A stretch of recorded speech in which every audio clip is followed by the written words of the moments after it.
গত 23 জুন 2025 ভারতের জাতীয় নিরাপত্তা উপদেষ্টা অজিত ডোভাল চীনের পররাষ্ট্রমন্ত্রী ওয়াং ইয়ের সঙ্গে বেইজিংয়ে একটি গুরুত্বপূর্ণ বৈঠক করেছেন। এই বৈঠক নিয়ে বিশ্বজুড়ে আলোচনা হচ্ছে।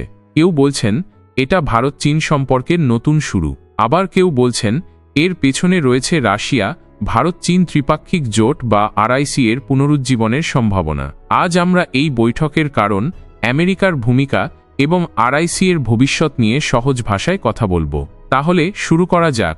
প্রথমেই বলি, এই বৈঠকের পেছনে একটি বড় ভূমিকা রয়েছে রাশিয়ার।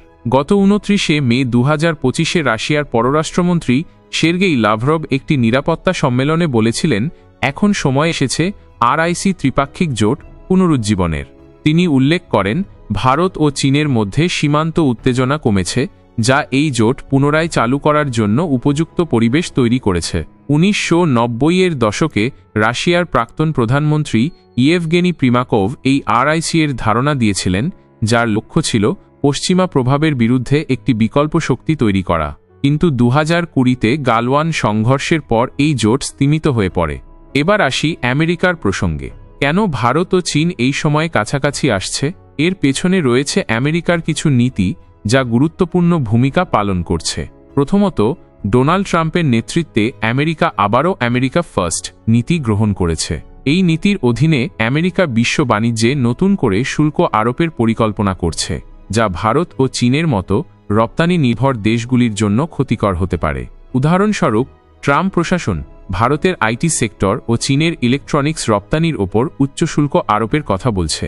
দ্বিতীয়ত, আমেরিকার কোয়াড, যুক্তরাষ্ট্র, জাপান, অস্ট্রেলিয়া, ভারত জোটের মাধ্যমে চীনকে ঘিরে ফেলার কৌশল ভারতের জন্য জটিলতা তৈরি করছে। রাশিয়ার দৃষ্টিকোণ থেকে এই কোয়াড পশ্চিমা দেশগুলির চীন বিরোধী ষড়যন্ত্র।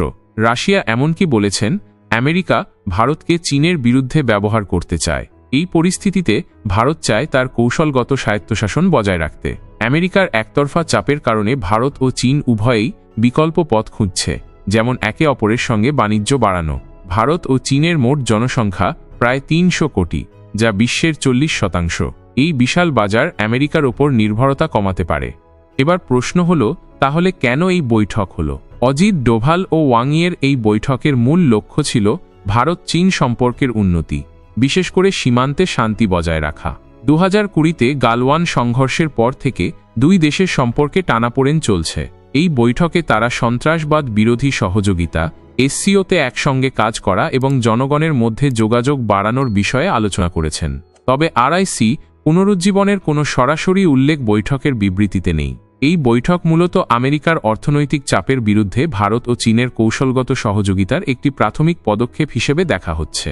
ভারত চায় আমেরিকাকে বোঝাতে যে অতিরিক্ত চাপ দিলে ভারত রাশিয়া ও চীনের সঙ্গে বিকল্প জোট গড়তে পারে।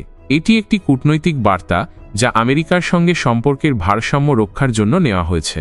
প্রশ্ন হল, আরআইসি কি পুনরুজ্জীবিত হবে? উত্তর হবে সম্ভাবনা আছে, তবে বেশ কিছু বাধা রয়েছে। প্রথমত, ভারত ও চীনের মধ্যে পূর্ণ ভরসা এখনও তৈরি হয়নি। চীনের সঙ্গে পাকিস্তানের ঘনিষ্ঠ সম্পর্ক ভারতের জন্য উদ্বেগের কারণ। দ্বিতীয়ত, ভারত আমেরিকার সঙ্গে তার কৌশলগত সম্পর্ক ছিন্ন করতে চায় না, কারণ আমেরিকা ভারতের প্রযুক্তি ও প্রতিরক্ষা খাতে গুরুত্বপূর্ণ অংশীদার। তবে ভারত ও চীন যদি বাণিজ্য ও অর্থনৈতিক সহযোগিতা বাড়ায়, তাহলে আরআইসি একটি শক্তিশালী প্ল্যাটফর্ম হয়ে উঠতে পারে। উদাহরণস্বরূপ, ভারত চীনের সঙ্গে ফার্মাসিউটিক্যাল ও আইটি সেক্টরে সহযোগিতা বাড়াতে পারে, যা আমেরিকার শুল্ক নীতির প্রভাব কমাতে সাহায্য করবে। অজিত ডোভালের চীন সফর এবং ওয়াং ইয়ের সঙ্গে বৈঠক ভারতের কৌশলগত দক্ষতার একটি উদাহরণ। এটি শুধু ভারত চীন সম্পর্কের উন্নতিই নয়, আমেরিকার একতরফা নীতির বিরুদ্ধে ভারতের সতর্ক বার্তাও।